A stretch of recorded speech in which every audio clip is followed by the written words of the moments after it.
They thought I'd always be waiting, the dependable sibling, the backup plan, the one with no life of their own.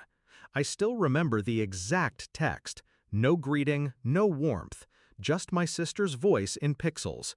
"We're taking Mom to the lake house for her birthday. You can't come, no room. But you can do us a favor and watch the kids. We'll drop them at your place Friday morning." Not a question, not an invitation, a command. And in that moment, I realized something. Family isn't always about love. Sometimes it's about convenience. And I had been convenient for far too long.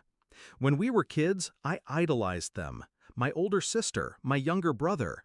They were loud, charismatic, reckless. I was the quiet one, the responsible one, the one who cleaned up after their messes so Mom wouldn't notice, the one who covered when they stayed out too late or lied to protect them. Back then, I thought it was love, that they'd do the same for me. But love isn't supposed to feel like servitude. The first crack showed last Christmas.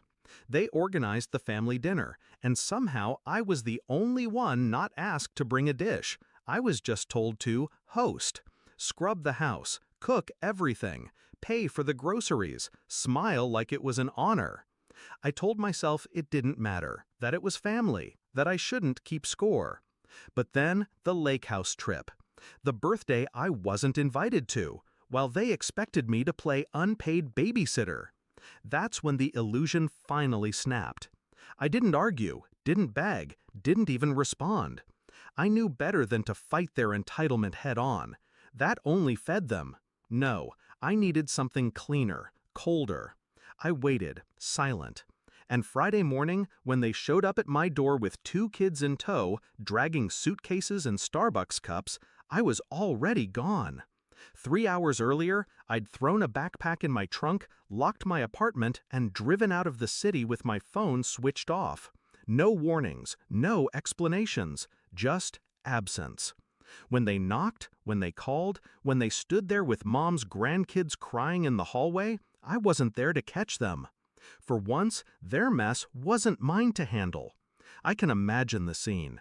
My brother cursing under his breath, my sister outraged that I wasn't at their beck and call, their kids tugging at their sleeves, confused and restless. They would have tried calling me, of course, over and over. But silence has a weight heavier than anger. Silence makes people panic. And all the while, I was 3 hours north, standing on the edge of a cliff overlooking the ocean, letting the salt air sting my face, tasting freedom for the first time in years. You see, revenge doesn't always need fire. Sometimes it's ice. My absence forced them to confront what they'd taken for granted, to carry their own weight, to scramble and fix the chaos they tried to dump on me. I didn't need to yell, didn't need to argue. My refusal spoke louder than anything I could have said. Of course, they tried to spin it later. You could have just told us you didn't want to.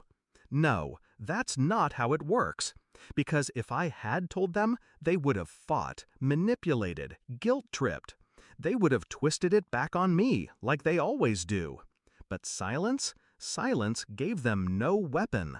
I stayed gone all weekend, hiked, read, slept, ate alone at a diner without anyone asking me for a single thing.